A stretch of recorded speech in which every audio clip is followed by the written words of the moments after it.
આજની ધર્મકથા. પ્રણામ. 45 આગમોનું સ્વરૂપ. આપણને છે ને ઘણી બધી વાર આપણી આગળ જે સહેજાથી મળી ગયું હોય સરળતાથી, એની કિંમત ઓછી જ હોય છે. આપણે તપાગચ્છમાં જન્મ્યા, મૂર્તિપૂજક આમનઈને પામ્યા, તો આપણને 45 આગમો પ્રાપ્ત થયા. સ્થાનકવાસી આદિ કેટલાક ફાંટાઓ એવા છે કે જેમાં 45 આગમો નથી, ઓછા આગમો છે. કેમ ઓછા છે, કેટલા છે, શું છે એ મહત્ત્વનું નથી. મૂળ મુદ્દો અત્યારે સાંભળવાનો જે આપણો એ છે કે આપણને 45 આગમો પ્રાપ્ત થયા છે એનું ગૌરવ જ આપણને નથી, કારણ કે આપણને ખબર જ નથી કે આગમો શું છે. 45 હોવાના કારણે કેટલીક વિશેષ સમજણો આપણને જે મળે છે. મૂર્તિપૂજાને લગતા જે કેટલાક આગમો છે કે જેમાં મૂર્તિપૂજાનું વર્ણન છે, એ મૂર્તિપૂજાના વર્ણનને બાકાત રાખી અને સ્થાનકવાસી સંપ્રદાય કે બીજા સંપ્રદાયોની અંદરમાં આગમો મુકાયા. તો આ 45 આગમો એ આપણી સૌથી મોટી જે યુનિકનેસ છે એનું મૂળ છે. હવે એ મૂળ ખબર જ નથી તો આપણને મૂર્તિપૂજા પ્રત્યે પણ આપણને કેમ બહુમાન થશે? આપણને બીજા કેટલાક આમનાઓ કે જે એક્સક્લુઝિવલી આપણા છે, આપણા પૂર્વાચાર્યોએ ક્યાંય કોઈ પણ વસ્તુમાં ફાટામાં પડવાના બદલે જે મૂળભૂત પરંપરા આપણને મળતી આવી છે, બધી જ પરંપરાઓને પકડીને રાખી. અને એ પકડીને રાખી એટલે ક્યાંય આપણને સંકુચિતતા ન મળી. તો આ આટલા બધા બેનિફિટ્સ પૂર્વાચાર્યોના વિઝનના કારણે આપણને મળ્યા. પણ આપણે એનું શું કર્યું? આપણે એમાં ક્યાં રસ લીધો? કેટલો સમય વિતાવ્યો? કેટલું મગજ આપ્યું? કેટલું મોઢું આપ્યું? કેટલી જીભ આપી? કેટલી યાદશક્તિ, ધારણા શક્તિ આપી? કંઈ જ નહીં. તો પછી આપણને મળ્યું તોય શું, ન મળ્યું હોત તોય શું? ભવો જૈન શાસન માંગવાવાળા લોકો રડી રડીને ચૈત્યવંદન પછીથી ભગવાન તારું શાસન ભવો આપશે, આવું માંગવાવાળા લોકોએ ક્યારેક આ બાબતમાં વિચારવું જોઈએ કે ફક્ત માંગવાથી મળશે કે નહીં. મળી જતું હોય તો બેસ્ટ છે, પણ કેટલોક એક્સ્ટ્રા પુરુષાર્થ ન કરવો જોઈએ? જો જગતની યુનિક ચીજ આપણને વારંવાર જોઈતી હોય તો એની યુનિકનેસને વારંવાર આપણે અનુમોદવી ન પડે, ઈચ્છવી ન જોઈએ? તો એવી આ જૈન શાસનની યુનિક આપણી એક ધારા 45 આગમની જે આપણે જોઈ રહ્યા છીએ છેલ્લા 3-4 દિવસથી. 11 ઉપાંગો, 12 ઉપાંગો, 11 અંગ 12 ઉપાંગો બધું જોયું, અને ત્યાર પછીથી પહેનાઓ જોયા. હવે છેદ સૂત્ર જે છે 6, એની વાત આપણી ચાલે છે. એ છેદ સૂત્રમાંના 4 વ્યવહાર સૂત્ર સુધીના આપણે જોયા. અત્યારે દશાશ્રુત સ્કંદ જે 8મું અધ્યયન છે, જેનું 8મું અધ્યયન કલ્પસૂત્ર છે, તે દશાશ્રુત સ્કંદ એનું વર્ણન છે. મૂળ શ્લોક એના 1835 છે. તાળપત્રીય સૂચિની અંદરમાં 1821 છે.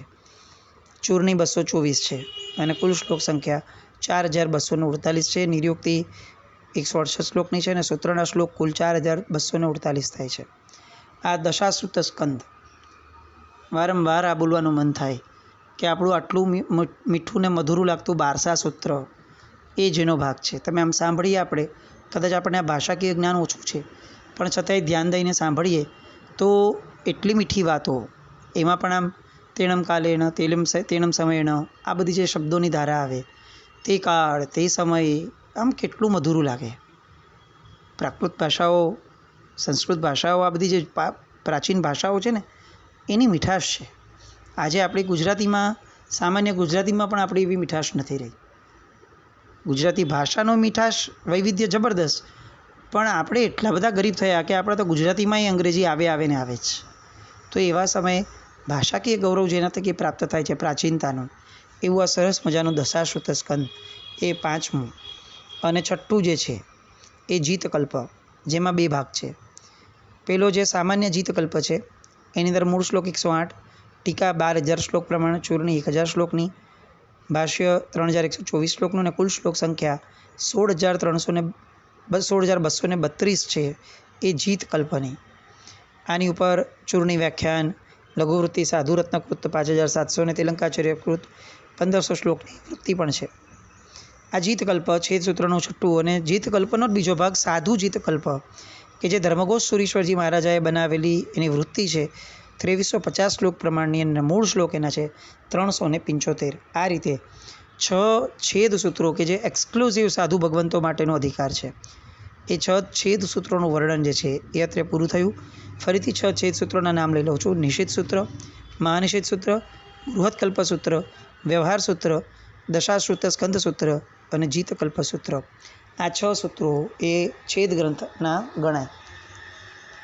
હવે 4 મૂળ સૂત્ર પર આવીએ કે જેને પરમાત્માના આગમના મૂળ સૂત્રો તરીકે સૌથી મહત્ત્વની જે કેટલીક વાતો સાધુ ભગવંતો માટેની, જૈન શાસન માટેની, જૈન શાસનના બંધારણને લગતી વાતો, કેટલાક વિધિ વિધાનોને લગતી વાતો, એ બધી જે મૂળ વાતો છે એ એના 4 મૂળ સૂત્રો. એમાંનું સૌથી પહેલું મૂળ સૂત્ર છે આવશ્યક સૂત્ર. 125 ગાથા. આ 125 ગાથા ઉપર હરિભદ્રેશ્વરી મહારાજ સાહેબે 22,000 શ્લોક પ્રમાણની ટીકા રચી. 125 ગાથાનું વર્ણન અને એની ટીકા એટલે કે એનું એક્સપ્લેનેશન એ 22,000 ગાથાનું કરી શકે. આ હરિભદ્રેશ્વરી મહારાજ સાહેબની મતિને આપણે કયા શબ્દોમાં ન વાંચવી? આપણે તો ફક્ત એક એમનું ઝંકાર આરા કરી લઈએ એટલે એટલા પૂરતા આપણને ખાલી હરિભદ્રેશ્વરી મહારાજ સાહેબ યાદ રહે, પણ બાકી એમની આ એક કૃતિઓની સંખ્યાઓ પણ વાંચીએ ને તો બી દંગ રહી જઈએ કે આપણે એમને રોજ કેમ સવારે પગે નથી લાગતા. આપણા બાળકો સાવ ડોબલાની જેમ ક્લાસીસને ટ્યુશન કરી રાખે છે, કારણ કે જેને ખરેખર જ્ઞાનનો ક્ષયોક્ષમ પ્રગટ્યો હતો એવા મહાપુરુષોના નામ પણ એમને સંભળાતા નથી, એને વંદન કરાતા નથી.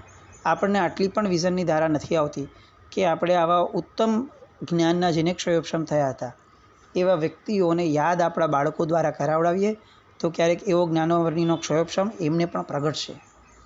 જેનો ઉત્તમ ગુણ ગાવતા ગુણ આવે નિજ અંગ.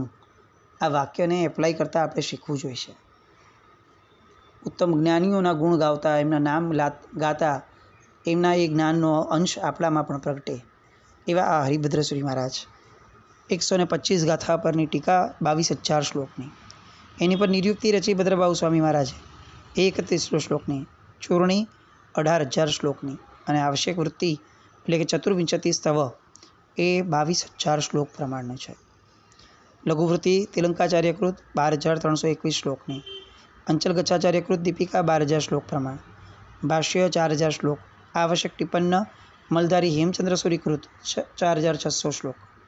બધું જ મળીને શ્લોકની સંખ્યા આવશ્યક સૂત્ર માટેની 98,146 અને એની ઉપર નિર્યુક્તિની જે ટીકા છે 22,500 શ્લોકની હરિભદ્રેશ્વરી મહારાજ સાહેબની બનાવેલી છે. આપણે વિચાર કરીએ, આ સૂત્ર આવશ્યક સૂત્રની ટીકા રચી હરિભદ્રેશ્વરી મહારાજ સાહેબે 22,000 શ્લોકની અને નિર્યુક્તિ બીજી એમણે જે બનાવી હરિભદ્રેશ્વરી મહારાજે જ એ 22,500 શ્લોકની બીજી એક નિર્યુક્તિ બનાવી. કેવું જ્ઞાન, કેવી જબરદસ્ત મૌનીયની ક્ષયોક્ષમની ધારા હશે કે આ બધા સૂત્રો ઉપર લખીને વાંચી શકાય એવું એમણે અધિકૃત રીતે લખ્યું. હવે આ આવશ્યક સૂત્રના 4 ભાગ છે. પહેલું આપણે અત્યારે જે વર્ણન સાંભળ્યું ને એ ફક્ત પહેલાંનું હતું. બીજું જે એનો ભાગ છે એનું નામ છે વિશેષ આવશ્યક ભાષ્ય. આ સૂત્ર આવશ્યકનું વધારાનું ભાષ્ય છે. જીનભદ્ર ગણીના ક્ષમાશ્રમણકૃત મૂળ ભાષ્ય શ્લોક 5,000, એની લઘુવૃત્તિ 14,000 શ્લોકની અને ગ્રંથના અંતિમ ભાગમાં કોટિયાચાર્યકૃત લઘુવૃત્તિ આવેલી છે. અન્ય સૂચિ જે બની છે એમાં દ્રોણાચાર્યનું નામ દર્શાવવામાં આવ્યું છે. મોટી વૃત્તિ જે છે એ મલધારી હેમચંદ્રસુરીકૃત 28,000 શ્લોક પ્રમાણની છે. આવું આ વિશેષ આવશ્યક ભાગ છે. આપણને ઘણીવાર છે ને આવો સવાલ થતો હશે ઘણાને, સાધુ કેટલું સ્વાધ્યાય કરે? સ્વાધ્યાય સાધુનો પ્રાણ કીધો છે, પણ એ કેટલો સ્વાધ્યાય કરતા હશે અને કેટલો કરવાનું આવે? આમ આખી જિંદગી કેવી રીતે સ્વાધ્યાય થાય? આ બધા 45 આગમના જે શ્લોકની સંખ્યાનું વર્ણન છે ને એનો જવાબ છે. સાધુ માટે અગાધ સમુદ્ર જેટલો વિશાળ દરિયો અજ્ઞાનનો અને શ્લોકનો છે. એમાંથી એ બહાર આવે જ કઈ રીતે? એ કઈ રીતે છાપા વાંચવા માટે ફ્રી બેસે? એ કઈ રીતે બહારની પંચાતો સાંભળવા માટે ફ્રી બેસે? એની સામે, નજરની સામે ભગવાન દ્વારા કહેવાયેલું, પૂર્વાચારો દ્વારા ઝીલાયેલું એવું કેવડું મોટું સાહિત્ય, કેટલું વિશાળ સાહિત્ય એની સામે છે. કઈ રીતે આ બધું હોવા છતાં નબળી વસ્તુઓ માટે સમય નીકળી શકે? અને એટલે જ આટલો જબરદસ્ત જે સમુદ્ર છે એનું વર્ણન સાંભળતાં સાંભળતાં આપણે પણ ઈશ્વરને પ્રાર્થીએ કે આપણા જીવનમાં આ બધાની તલબ જાગે.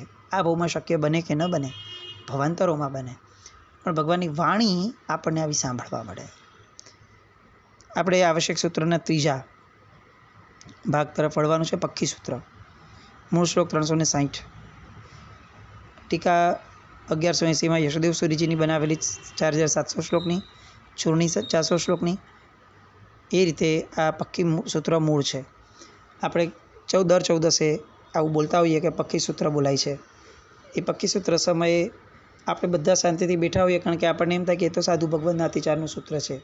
વાત સાચી છે સાધુ ભગવંત નાતીચારનું જ સૂત્ર, પણ એ મૂળ આગમ સૂત્ર છે.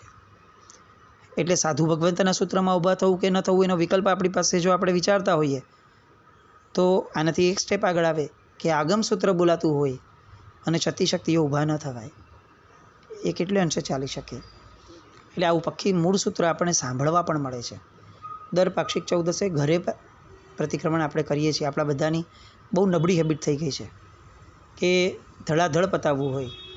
ગુરુની નિશાની બહુ કિંમતો ન રહી આપણને, અને આવડી ગયું એટલે આપણે તો એમ જ માનીએ કે સૂત્ર આવડી ગયું એટલે જાતે બોલી શકાય. જે રીતનો આજનો વ્યવહાર આપણો છે, કદાચ એ બધું જ માન્ય રાખી દઈએ તો પણ એક વસ્તુ નિશ્ચિત છે કે સાધુની નિશામાં જે પક્કી સૂત્ર સાંભળવા મળે છે એનો ઓપ્શન આજે પણ આપણી પાસે નથી. તો આવું મૂળ આગમનું સૂત્ર એવું આ પક્કી સૂત્ર, એ ત્રીજો ભાગ. અને ચોથો ભાગ પ્રતિક્રમણ સૂત્ર વૃત્તિ, જેના શ્લોક છે 600. આ રીતે 4 આવશ્યક સૂત્રો છે. એ 4 આવશ્યક સૂત્રોનું આ વર્ણન થયું. એની પછી બીજું મૂળ સૂત્ર જે છે એ છે 10 વૈકાલિક સૂત્ર. આ સૂત્રમાં સાધુ જીવનના નિયમો દર્શાવવામાં આવ્યા છે. સ્વયંભવ શ્રી મહારાજ સાહેબે બનાવેલું છે. મૂળ શ્લોક 700, અધ્યયન વૃત્તિ 10, તિલકાચાર્ય કૃત શ્લોકો 7000, બીજી વૃત્તિ હરિભદ્રસ્વજી મહારાજ કૃત જેમાં 6810 શ્લોક, મલયગીરીશ્વરી કૃત 7700 શ્લોક, ચૂર્ણી 7500 શ્લોકની, લઘુવૃત્તિ 3700 શ્લોકની, નિર્યુક્તિ ગાથા 450 શ્લોકની, લઘુ ટીકા સોમસુંદર સુરીજી કૃત 4200 શ્લોકની, બીજી ટીકા સમીસુંદર સુરીજી કૃત 2600 શ્લોકની, અને આ બધું જ મળીને 17600 શ્લોક પ્રમાણ સાહિત્ય 10 વૈકાલિક સૂત્ર સાધુ ભગવંતો માટેનું સૌથી પહેલું જ આવશ્યક સૂત્ર. એટલે જે સૂત્રની કેટલીક ગાથાઓ ગણ્યા વિના પાણી પણ ન વાપરી શકાય એવું આ 10 વૈકાલિક સૂત્ર બીજું મૂળ સૂત્ર. ત્રીજું મૂળ સૂત્ર છે જેના કેટલાક વિભાગો પડે છે. એ 2 વિભાગમાં પહેલો વિભાગ પિંડ નિર્યુક્તિ. આ સૂત્ર ભદ્રબાહુ સ્વામીજી કૃત છે. સાધુઓ માટે શુદ્ધ આહાર પાણી કઈ રીતે લેવાનો એનો અધિકાર એ આ સૂત્રની અંદરમાં સમજાવ્યો છે. મૂળ શ્લોક 700, મલયગીરી સુરીજી કૃત 7000 શ્લોકની ટીકા, 6600 શ્લોકની પણ એક બીજી ટીકા, આવી રીતે વીરગણીકૃત 7500 શ્લોકની કૃતા, લઘુવૃત્તિ મહાસુરીકૃત 4400 શ્લોકની, અને કુલ શ્લોક સંખ્યા 15600. એ આ પિંડ નિર્યુક્તિ એટલે કે ગોચરી પાણીનો જે આખો અધિકાર છે એની જે બધી વાતો છે, એના દોષો છે, એ બધી વાતો આ પિંડ નિર્યુક્તિમાં આવે. એના પછીનો શ્લોક જે છે આવશ્યક સૂત્ર મૂળ સૂત્ર એ છે ઓગ નિર્યુક્તિ. આ ગ્રંથમાં સાધુ સંબંધી ઉપકરણનું પ્રમાણ વગેરે અધિકાર છે. ઉપકર્મ કઈ રીતે હોય, ઉપકરણો કયા કયા વાપરવાના હોય, આખું સાધુ જીવન સંબંધી જે આખી વસ્તુઓ છે એના નિયમો છે એ બધાની વાતો ઓગ નિર્યુક્તિમાં આવે. આ સૂત્ર ભદ્રબાહુ સ્વામીએ રચેલું છે. મૂળ ગાથાઓ 1170, દ્રોણાચાર્ય કૃત ટીકા 7000 શ્લોક, ભાષ્ય શ્લોક 300, ચૂર્ણી શ્લોક 7000, કુલ શ્લોક સંખ્યા 18450. આ રીતે 3 મૂળ સૂત્ર થયા. અને ચોથું મૂળ સૂત્ર જે છે આપણે બધાએ બહુ જ આ વિશે સાંભળેલું અને બહુ જ મમડાવેલું અનેક પ્રવચનો જે મૂળ સૂત્રમાંથી આપણે સાંભળીએ છીએ એમાંનું આ ચોથું એટલે કે ઉત્તરાધ્યયન સૂત્ર. 36 અધ્યયન, સાધુઓને સંયમ માર્ગમાં રાખવા માટેનો, સ્થિર રાખવા માટેનો ઉપદેશ, એનું સ્વરૂપ, અનેક દ્રષ્ટાંતો, બધી સરસ વાતો ઉત્તરાધ્યયન સૂત્રની અંદરમાં આવે. મૂળ શ્લોક ગાથા છે 2000. એની જે મોટી વૃત્તિ છે એ વાદી વેતાલ શાંતિ સ્વરીકૃત 18000 શ્લોકની છે. લઘુ વૃત્તિ છે એ નેમિચંદ્ર સુરી વિક્રમ સંવત 1129માં થયેલા તેમની 13600 શ્લોક પ્રમાણ છે. અને નિર્યુક્તિ જે છે એ શ્રી ભદ્રબાહુ સ્વામી કૃત 607 ગાથાનો શ્લોક 700, ચૂર્ણી શ્લોક 6000. આવી રીતે કુલ મળીને ઉત્તરાધ્યયન સૂત્રનું સાહિત્ય અત્યારે જે છે શ્લોક સંખ્યા એ છે 40300. એટલે આ 4 મૂળ સૂત્રો જે કેટલીક અંશે પોપ્યુલર પણ છે આપણે ઘણી બધી વાર આના નામો સાંભળવાના પણ બળભાગી બન્યા છીએ. એવા 45 આગમના મૂળ 4 સૂત્રોનું વર્ણન આ થયું. હવે આવે છે 2 ચૂલિકા સૂત્રો.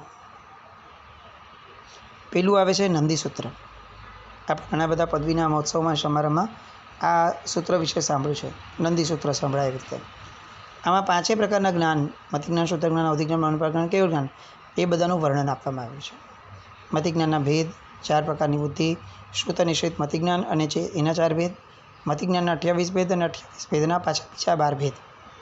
એ રીતે મતિજ્ઞાનના ભેદોનું વર્ણન, શ્રુતજ્ઞાનના 14 ભેદો, શ્રુતજ્ઞાનના બીજા 20 ભેદો, શ્રુતજ્ઞાન સ્વરૂપ, બુદ્ધિના 8 ગુણ, એ બધાનું વર્ણન, અવધિજ્ઞાનના 6 ભેદ અને અવધિજ્ઞાનનું સ્વરૂપ, મનોપ્રજ્ઞાનના 2 ભેદ અને 5મું કેવળ જ્ઞાન. આ પ્રકારે નંદી સૂત્રની અંદરમાં 5 જ્ઞાનનું વર્ણન આની અંદર આવે છે. પછી એ બધું વર્ણન આવે છે કે તીર્થંકરોને જન્મથી પહેલાં 3 જ્ઞાન છે, માતાના ગર્ભમાં ઉત્પન્ન થાય ત્યારે પણ 3 જ્ઞાન છે, એમાંથી મથી અને શુદ્ધ જે 2 જ્ઞાન છે એનાથી તીર્થંકર ભગવંત કોઈની પણ સહાયતા વિના દરેક પદાર્થનું સ્વરૂપ યથાર્થ સ્વરૂપે જાણી શકે છે. જે સમયે તેઓ ગૃહસ્થવાસનો ત્યાગ કરે એટલે કે દીક્ષા લે છે એ સમયે 4થું મનોપ્રજ્ઞાન ઉત્પન્ન થાય. જ્યારે 4 પ્રકારના જ્ઞાન સહિત ભગવાનનો ઘાતી કર્મનો નાશ થઈ જાય ત્યારે એમને કેવળ જ્ઞાન પ્રાપ્ત થાય છે. કેવળ જ્ઞાન પ્રાપ્ત થયા પછી દ્રવ્ય થકી રૂપી અરૂપી સર્વ વસ્તુઓને જાણે, ક્ષેત્ર થકી કેવળ જ્ઞાન લોકાલોક સર્વ પદાર્થોને જાણે, સર્વ ક્ષેત્રોને જાણે, કાળ થકી સર્વ અતીત, અનાગત અને વર્તમાન કાળ એટલે કે ભૂતકાળ, ભવિષ્યકાળ અને વર્તમાન કાળ એ બધાને સમકાળે જાણે, દેખે, અને ભાવ થકી સર્વ જીવના અજીવના ભાવ, ગુણ, પર્યાય આ બધું જાણે અને દેખે. આ બધું કરવાની જે શક્તિ છે એ કેવળ જ્ઞાનની અંદરમાં ઉત્પન્ન થાય છે. આ 5 જ્ઞાનની સુંદર રીતે સૂક્ષ્મતાથી સમજણ આ નંદી સૂત્રમાં આપેલી છે. દેવર્તી ગણિત ક્ષમાસણકૃત આ સૂત્ર, મૂળ શ્લોક 700, વૃત્તિ શ્રી મલયગીરીની બનાવેલી 7735 શ્લોકની, ચોરણી 733 શ્લોકની અને લઘુ ટીકા જે છે હરિભદ્ર શ્રીમા સાહેબની 2312 શ્લોકની છે. કુલ શ્લોક સંખ્યા 12744, 747 અને ચંદ્રકૃત સૂર્યકૃત ટિપ્પણ 3000 શ્લોક પ્રમાણ છે. આ નંદી સૂત્ર આખું જે મૂળ શ્લોકનું છે એ આચાર્ય પદવી જ્યારે થાય ત્યારે આ 700 શ્લોકનું નંદી સૂત્ર બોલાય છે. એ આચાર્ય પદવી સિવાયના ઓલામાં કેટલીક વાર નમસ્કારમાં મંત્ર સ્વરૂપે અને કેટલીક વાર કેટલીક જ ગાથા રૂપે આ મહામાંગલિક સ્તોત્રને બોલાય છે. પણ એટલું બધું માંગલિક સૂત્ર છે કે એનો વારંવાર ઉપયોગ કરવાની ના પાડી. જે વસ્તુ જેટલી પવિત્ર એટલી એની ધારા ટકે એવું હોવું જોઈએ. બહુ જ પવિત્ર વસ્તુઓને રૂટીનમાં ન રખાય. એ રૂટીનમાં રાખી દઈએ તો પછી એની પવિત્રતા પણ નષ્ટ પામે અને એ પવિત્રતા પ્રત્યેનો આપણો જે ઝુકાવ છે એ પણ બહુ જ સામાન્ય થઈ જાય. એટલે એવું આ અતિ પવિત્ર નંદી સૂત્ર. અને બીજું જે છે એ 2 ચૂલિકા સૂત્રમાંનું બીજું ચૂલિકા સૂત્ર એ છે અનુયોગ દ્વાર. આ સૂત્રની અંદરમાં નઈ નિક્ષેપાની ચર્ચા છે, એની સિદ્ધિ પણ બતાવવામાં આવી છે. દ્રવ્યાનુયોગનો આ ગ્રંથ મૂળ ગાથા 16 જ છે ફક્ત. એ 16 ગાથાઓ પર 1800 શ્લોકની વૃત્તિ મલધારી હેમચંદ્ર સૂર્યજી કૃતે બનાવી. 6000 ચૂર્ણી જિંદાસ ઘણી મહત્તરની સંખ્યા બનાવેલી છે. હરિભદ્ર સૂર્યકૃત લઘુવૃત્તિ છે 3500 શ્લોકની. કુલ શ્લોક સંખ્યા છે 14316. આ પ્રમાણે 11 અંગ, 12 ઉપાંગ, 10 પયનના, 6 છેદ સૂત્ર, 4 મૂળ સૂત્ર, 1 નંદી અને 1 અનુયોગ દ્વાર. આ પ્રમાણે 45 સૂત્રમાં આગમ એટલે કે વિતરાગની આજ્ઞા, વાણી અને વચન મોજૂદ છે. આ સૂત્રોમાં આવશ્યક આચારાંગ, સુયગડાંગ, 10 વૈકાલિક, ઉત્તરાધ્યાન અને કલ્પસૂત્ર આ 6 સૂત્રો નિયુક્તિ શ્રી ભદ્રભાવ સ્વામીએ બનાવેલી છે. નિશ્ચિત ભાષ્ય, બૃહત્કલ્પનું મોટું અને લઘુ ભાષ્ય, વ્યવહાર ભાષ્ય, જીતકલ્પ ભાષ્ય, પંચકલ્પ ભાષ્ય, ઓગ નિયુક્તિ ભાષ્ય, 7 ભાષ્ય પ્રાચીન આચાર્યોના બનાવેલા છે. આચારાંગ, સુયગડાંગ, ભગવતી, જંબુદ્વિપન્નતિ, આવશ્યક, ઉત્તરાધ્યાયન, 10 વૈકાલિક, પ્રમુખ પક્કી સૂત્ર, અનુયોગ દ્વાર, નંદી, નિશ્ચિત, બૃહત્કલ્પ, વ્યવહાર, દશાશુદ્ધ સ્કંદ, પંચકલ્પ અને જીતકલ્પ એમ મળીને તે 13 સૂત્રોની ચૂર્ણીઓ પ્રાચીન આચાર્ય ભગવંતોએ બનાવેલી છે. આ 45 ગ્રંથોનું વર્ણન ક્યાંય થઈ શકે એમ નથી, પણ તેમ છતાં પણ આ 45 ગ્રંથો એનું યત્કિંચિત વર્ણન લેવાનો આપણે અહીંયા પ્રયત્ન કર્યો છે. પરમાત્માના શાસનનો આધાર છે, આખાને આખા જગતના જ્ઞાનનું મૂળ છે. આપણે જગતમાં જેટલું જીવીએ છીએ અને જીવવાના છીએ અને જેટલું જાણીએ છીએ અને જાણવાના છીએ એ બધું જ જેની અંદર આવેલું છે એવું આ 45 આગમનું એક સરસ મજાનું આ આપણા બધાના જીવનનું ગૌરવ સમૂહ આ પ્રકરણ વારંવાર સાંભળીએ અને આપણી આવતી પેઢીને પણ સંભળાવીએ અને 45 આગમો સુધી લોકોને આપણે પહોંચાડીએ અને આ લોકો સુધી 45 આગમો પહોંચાડીએ. આ બધું જ આપણા જીવનમાં ઉત્તરોત્તર વૃદ્ધિને પામીને રહે એવી શુભ મંગલ કામના. જીના જ્ઞાવ્રત કંઈ પણ બોલાવ્યું તો મિચ્છામિ દુક્કડમ જૈનમ જયતિ.